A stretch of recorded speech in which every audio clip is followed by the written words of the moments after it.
Namaskar, welcome to one more episode of Nirav Hingoo with a series of क्रिया योग। और क्रिया योग की इस अंतिम एपिसोड में, इस सीरीज में हम बात करेंगे 5 विशेष क्रियाओं की। क्योंकि जैसे मैंने पिछले एपिसोड में आपको बताया था कि क्रिया योग को मूल रूप से 7 या 8 भागों में, कई लोगों ने 16 भागों में उसको बांटा गया है या उसको डिवाइड किया गया है। लेकिन आज के इस अंतिम एपिसोड में क्रिया योग में मैं बात करूंगा क्रियाओं की। जैसे पहली क्रिया जो मैंने बताई थी 5-6 एपिसोड को विभक्त करते हुए, प्रथम क्रिया में क्रिया योग में आता है गुरु प्रणाम, खेचरी मुद्रा, नाभि मुद्रा या नाभि क्रिया, प्राणायाम, योनि मुद्रा, महामुद्रा और पुनः गुरु प्रणाम। और आने वाले और इसके जो 5 स्तर हैं या 5 प्रकार हैं उसको आज मैं संक्षिप्त में बताऊंगा। जैसे ये पहला जो मैंने क्रम बताया आपको, गुरु प्रणाम, खेचरी, नाभि आदि, उसको प्रथम क्रिया मानी जाती है।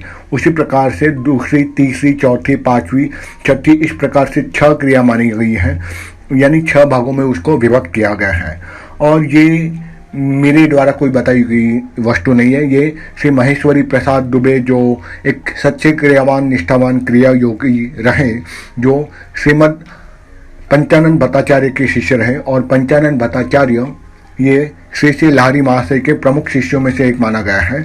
तो हर क्रिया योगी ने आगे जाके जब गुरु पद स्वीकार किया या ईश्वर द्वारा उनको गुरु पद मिला, और जब उन्होंने क्रिया योग का इस अध्याय को आगे प्रचलित किया ईश्वरी प्रेरणा से, तो कई क्रिया योगी ने 6 पार्ट में, किसी ने 16 पार्ट में या किसी ने 8 भाग में उसको विभक्त किया।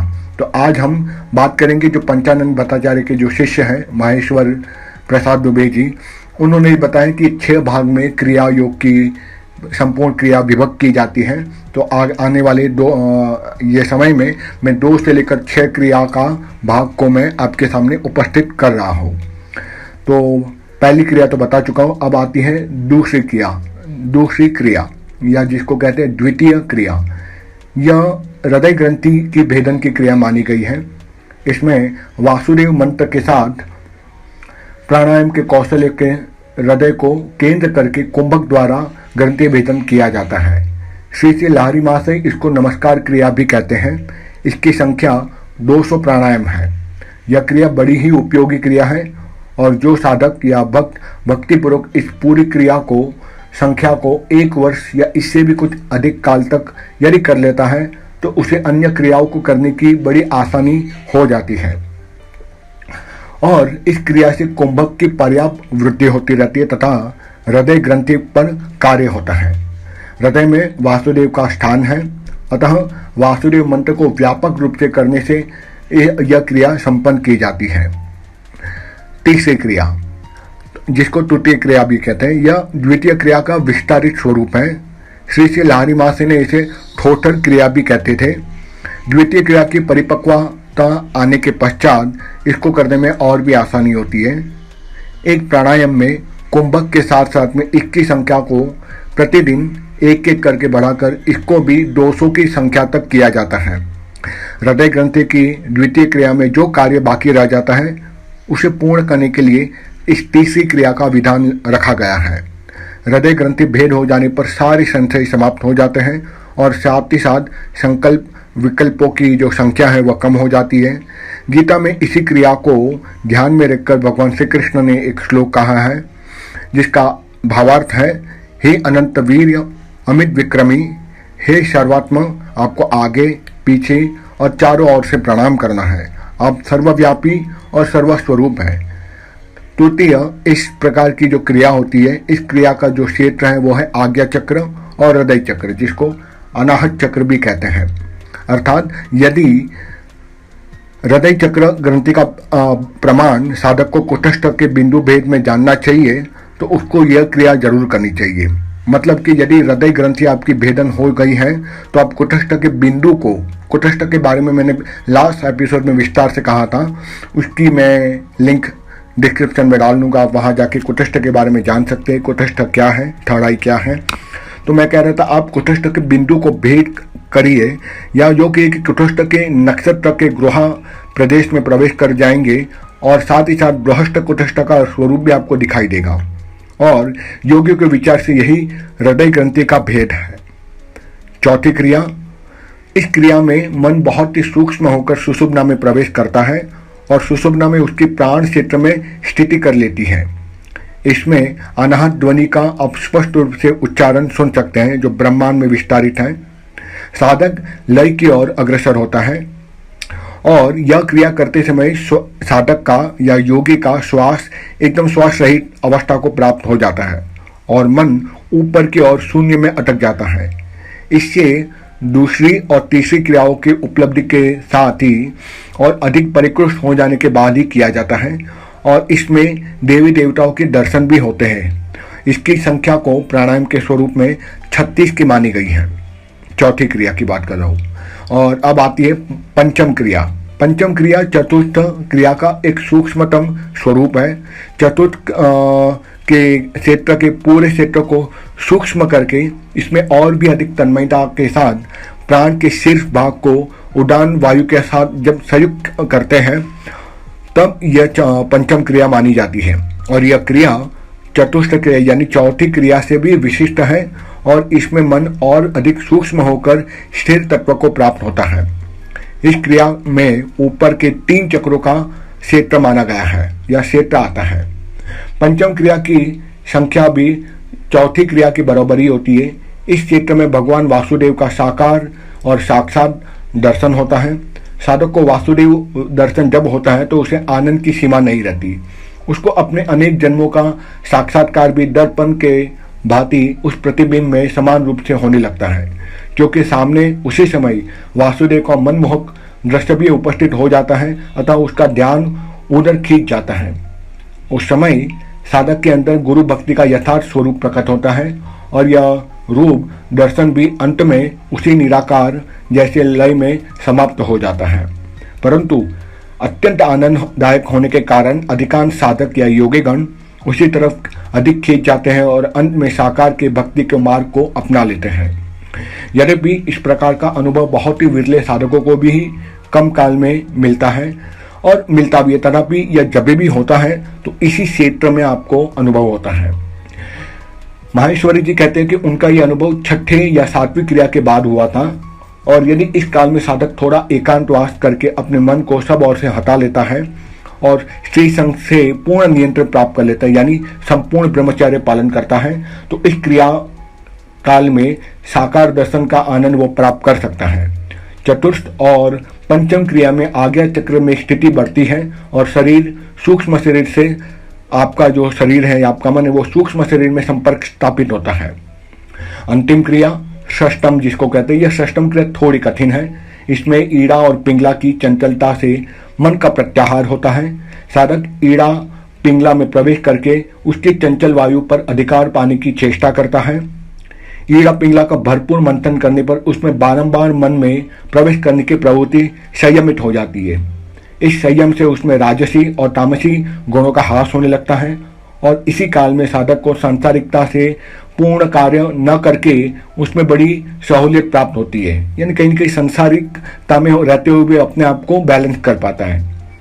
इसमें प्रथम क्रिया का प्राणायाम 432 बार सवेरे और 432 बार रात्रि में करने का विधान है और इसमें कुछ आसानी भी होती है। इस क्रिया को मूलाधार की आसक्ति ग्रंथि का भेदन करने के लिए है। इसमें खूब मन लगाकर करने से शरीर से सूक्ष्म शरीर को अलग करने का कौशल्य प्राप्त होता है। यद्यपि सूक्ष्म शरीर को अलग करने की एक क्रिया है, तथापि इसमें कुछ मिलती जुलती वह क्रिया जरूर है। इसकी संख्या भी 36 है। 36 बार एक कुंभक करने से बड़ी मेहनत और निष्ठा की आवश्यकता होती है। इसको 15-20 बार करते करते ध्यानातीत अवस्था आती है और जो भी हो इसके पहले की क्रियाओं से यह थोड़ा बहुत कठिन है, पर कुछ लोग कुंभक के बिना ही यह विधान को करने में माहिर हो जाते हैं। खैर, एक और सप्तम क्रिया भी माहेश्वरी जी कहते हैं, यह क्रिया छठी क्रिया से थोड़ी भिन्न है।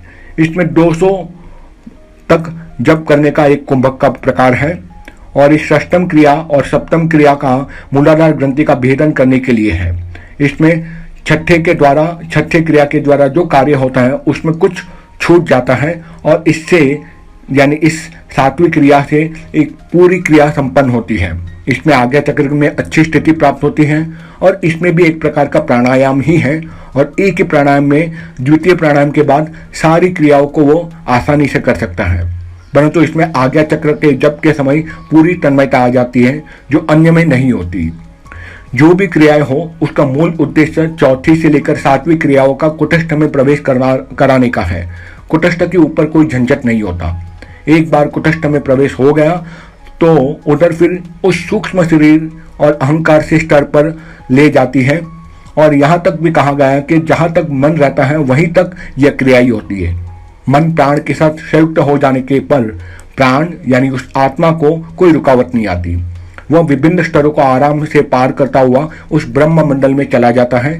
तब उसका सारांश यही रहता है कि मन को सुषुप्ति में प्रवेश कराओ। हाँ, यदि प्रथम क्रिया में ही यह हो जाए तो अन्य क्रियाओं की कोई खास आवश्यकता नहीं होती, पर यह तभी होता है जब आप पूर्व जन्म के आपके संस्कार होते हैं। छठे और सप्तम क्रिया का मूल उद्देश्य भी अपान की जो जड़ता है उसको समाप्त करना है। यदि यह भी हो गया तो फिर कोई समस्या व्यक्ति को नहीं रहती। इन सब विवरणों पर साधकों का विभिन्न मत हो सकता है, पर दुबे जी का यही कहना है कि उनको यह सारे अनुभव प्राणायाम करते समय 1986 में हुआ था। उसी समय प्राण अपान अपना अपना स्थान छोड़कर प्राण के साथ संयुक्त हो जाता है। प्राण और अपान जब आपस में एकाकार हो जाता है प्रथम क्रिया से ही, कई लोगों को होता है पूर्व जन्म के संस्कारों के द्वारा, तो 4 या 5 बार ऊपर नीचे करते हुए मुश्किल से चौथी या प्राणायाम तक मन नाभि क्षेत्र से अवाक होकर प्राण और अपान के साथ एक साथ ऊपर उठता हुआ देखता है। उसके बाद एक ही झटके में मन उसके साथ संयुक्त हो जाता है और श्वास बंद हो जाता है। इसके बाद ऊपर जाने से कोई रुकावट नहीं आती और सभी स्तरों को पार करते चले जाने पर वो अपने गंतव्य स्थल पर ईश्वरी साक्षात्कार की ओर आराम से चले जाता है। महेश्वरी जी कहते हैं कि वो एक सामान्य क्रियावान निष्ठावान साधक है, पर मैं नहीं मानता वो एक श्रेष्ठतम साधक है। इसलिए उनको यह अनुभव कहते हैं कि उनको अपने अनुभव गुरु के द्वारा और गुरु कृपा से भी प्राप्त हुआ, ऐसा उनका मानना है। गुरु कृपा ही साधना जगत में प्रधान माना गया है और मैं भी ये मानता हूँ कि जो क्रियावान या क्रिया योगी निष्ठा पूर्वक ईमानदारी से क्रिया करेगा उसे ऊपर दिए हुए सारे अनुभव होते हैं और उन महान गुरुओं की आशीर्वाद जरूर प्राप्त होती हैं। और यह कहने के लिए आवश्यक जरूर होगा, गुरु कृपा ही इन सारी क्रियाओं को उपस्थित करने में लाभदायक और आसानी से उस सारे पद को गतिशील करती है। आगे तो उस क्रिया योगी की मेहनत और गुरु कृपा का सहयोग से ही साधक अपने लक्ष्य की ओर जरूर प्राप्त करता है।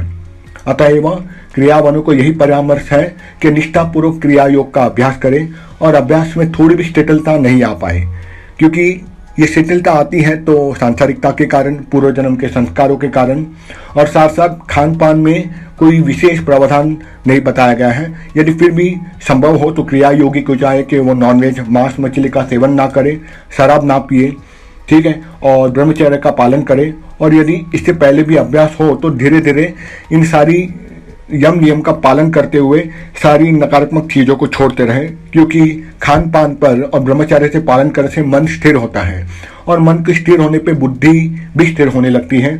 और क्योंकि यदि बुद्धि आपकी विकृत हो गई तो आपका नियंत्रण अपने शरीर और मन पर नहीं रहेगा। इसलिए आजकल धन पर तरह तरह पर चर्चा तो लोग एक फैशन की तरह बढ़ गया है। अखबारों में, मैगजीन में, ऑनलाइन वेबसाइटों में ऐसी बहुत सारी बड़ी बड़ी बातें यूट्यूब पर भी आपको दिखेगी, पर खेत की बात है वो सारे लेखक और यूट्यूबर या ब्लॉगर खुद उन सिद्धांतों का पालन कभी नहीं करते। वो गुरु तो बड़े बड़े हैं, किसी का नाम नहीं लूंगा, पर वो खुद ईश्वरी साक्षात्कार गुरु स्वयं ना होकर पढ़ी पढ़ाई बातें और ग्रंथों का अध्ययन करने के बाद एक संस्था ओपन कर लेते हैं और अपनी एक आजीविका का एक साधन बना लेते हैं। मैं किसी पर मैं ब्लेम नहीं कर रहा, पर अधिकतर ऐसे गुरु लोग हैं और लोग उन योगियों को, उन बाहरी गुरुओं को देखकर विभ्रांतित हो जाते हैं और बाद में उसके पीछे अपना पूरा जीवन खपा देते हैं और ईश्वरी साक्षात्कार के पद पर ना जाकर भ्रमित हो जाते हैं, जो कि साकार और निराकार जैसी कोई भी चीज़ है भी और नहीं भी। अर्थात यदि उसका अस्तित्व है तो उसका साकार निराकार का साकार रूप भी अवश्य होगा। हो सकता है वह सूक्ष्म से सूक्ष्म होकर विशाल भी स्वरूप धारण कर सकता है, परंतु एक बात अवश्य जानना चाहिए कि साकार रूप भी है और निराकार रूप भी है। शास्त्रों में दोनों ही रूपों की मान्यता है। यह दूसरी बात है कि यदि सारी सृष्टि का कोई नियंता या कोई मालिक है तो उसका एक स्वरूप साकार भी है जो कर्ता रूप में है, और उसका दूसरा स्वरूप निराकार भी है, कोई बिना आकार का नहीं रहता, उसको निराकार कहते हैं।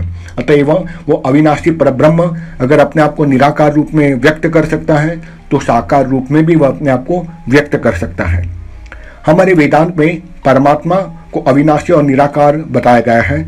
ब्रह्मलोक में और उसके ऊपर ब्रह्म मंडल में उसका एक बोध मात्र रहता है। उस चैतन्य बोध का कोई रूप नहीं रहता, और रहता भी है तो व्यक्ति धीरे धीरे अपने अभ्यास से उस रूप को जान सकता है। उस अरूप को आप तभी बोध कर सकते हैं जब आप उस अरूप यानी कारण रूप आत्मा को आप जान जाए, और उस अव्यक्त को आप जान जाए। इसलिए कहा जाता है उसमें जान जाने पर सभी का बोध प्राप्त हो जाता है और जड़ता समाप्त हो जाती है। कोई भी इंद्रिय नहीं रहती, इसलिए उसका वर्णन करना भी, उस परब्रह्म का स्वरूप का वर्णन करना किसी के लिए संभव नहीं है। श्री लहरी महाशय जी ने वेदांत की टीका करते हुए कहा कि 10 ब्रह्मांडों मिलकर आकाश में एक अणु बनते हैं और 100 आकाश के अणु मिलकर वायु का एक अणु बनते हैं। इसी प्रकार करोड़ों ब्रह्मांडों मिलकर पृथ्वी का एक अणु का निर्माण करता है।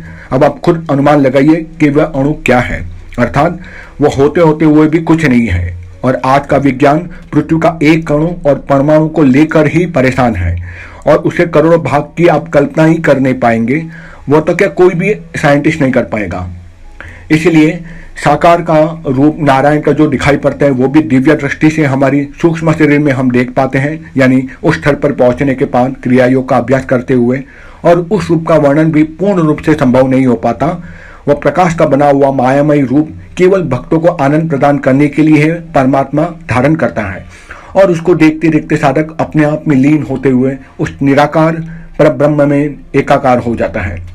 जो उसे देखता है वह किसी दूसरे को देख नहीं सकता, वो किसी और को समझ नहीं सकता, वो अपने आप में खुमारी में रहता है। वह जो भी है वो उसको अव्यक्त को व्यक्त नहीं कर पाता।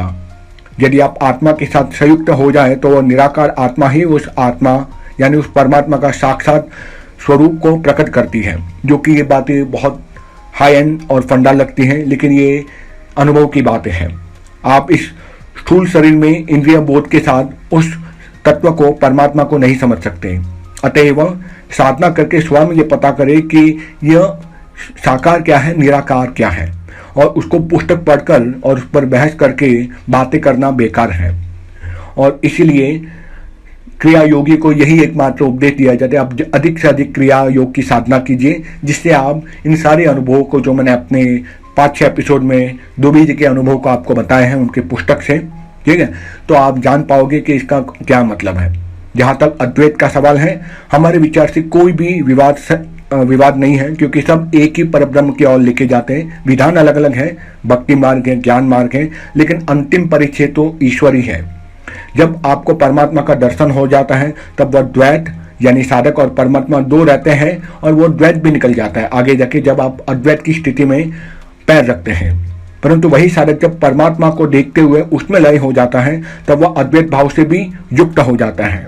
यही साधक जब परमात्मा का चिंतन करते हुए निष्काम भाव से जगत के कार्यों को करता है तब वह द्वैताद्वैत भाव से भी युक्त हो जाता है। अतः द्वैत, अद्वैत, द्वैताद्वैत यह सब साधक के विभिन्न स्तर को या भावों को, अवस्थाओं के नाम है। उसके अंतर को केवल साधक ही समझ सकता है, और कुछ लोग पुस्तक पढ़कर ही शास्त्रों को बिना जाने ही साधना करने का कुछ चेष्टा करते हैं, और छोटे मोटे अनुभव को समझना होने पर उसकी अविश्वास कर लेते हैं या एक विभ्रम सा हो जाता है, क्योंकि गुरु तो होता है नहीं। इसलिए हमारे शास्त्रों में ऐसे लोगों के लिए स्थान नहीं है जो केवल पुस्तकीय ज्ञान को लेकर ही दूसरों को ज्ञान देते हैं। और इसलिए संस्कृत में एक श्लोक के बताया गया है, यथा खरश्चनः भारवाही भरश्च व्रेता न च चंदनश्च तदेव शास्त्राणि बहुधित्या सारम न जानन्तिम खरखच्च बहितः। जैसे गधे की पीठ पर चंदा का काष्ठ का लड्ढा लगा दिया जाए तो वो उस भार को ही अनुभव करता है, चंदन की खुशबू से वह अवगत नहीं होता। उसी प्रकार अनेक लोग शास्त्र को पढ़ते परंतु उसको सार को वो समझ नहीं पाते और केवल गधों की तरह उस बोझ को ढोते रहते हैं। और इसलिए जब साहित्यकार को या लोगों को विज्ञान नहीं समझ आया, उनको यदि भौतिक शास्त्र की पुस्तक दे दी जाए तो उनको कुछ समझ में नहीं आएगा। वह तो केवल शास्त्र को ही प्राण विज्ञान समझते हैं, उसे वो कैसे समझ पाएंगे। अतएव किसी भी चीज पर विश्वास या अविश्वास करना व्यक्त करने से पहले उसको समझना चाहिए, अनुभव करना चाहिए, अतः साधन करना चाहिए, तभी आपका संशय समाप्त होगा। और इस समय कुछ लोग जो समाज में अग्रणी हैं वो अपने स्वार्थ पूर्ति के लिए, समाज को भ्रमित करने के लिए मनु के सिद्धांतों की खिल्ली उड़ाते हैं। और दुबे जी कहते हैं कि मेरा एक प्रश्न उनसे है, क्या वे मनुस्मृति को समझ पाए हैं या पागल की तरह केवल प्रलाप कर रहे हैं। उन्हें तो पहले यह बात समझने की चेष्टा करनी चाहिए कि उस पुस्तक को पढ़ने का अधिकार उनको है भी या नहीं। ऐसे लोगों पर हम सभी लोगों को तरस आता है। इसलिए शंकराचार्य ने वेदांत दर्शन के प्रथम सूत्र में अपनी टीका में यह लिखा है, ब्रह्म संबंधित प्रश्न वही कर सकता है जो साधन चतुष्टय अर्थात प्रत्याहार, धारणा, ध्यान और समाधि को प्राप्त करता है, वही उसको सही अर्थ में समझ सकता है। और समाधि का ज्ञान रखने वाला व्यक्ति ही ब्रह्म विषयक प्रश्न कर सकता है या उसको समझा सकता है। यदि समाधि का ज्ञाता है तो वह खुद जान जाएगा कि समाधि क्या है, उसकी स्वरूप क्या है, उसका प्रकार क्या है। अतएव इस प्रकार से उन्होंने साधना करने पर अधिक जोर दिया है। पुस्तक पढ़कर ब्रह्म पर चर्चा करना और शास्त्रों को बिना समझे उस पर अपने मंतव्य स्पष्ट करना शास्त्रों में निषेध बताया गया है। इसीलिए क्रियावानों को चाहिए कि इन विचारों में ना पड़ के केवल साधना करें।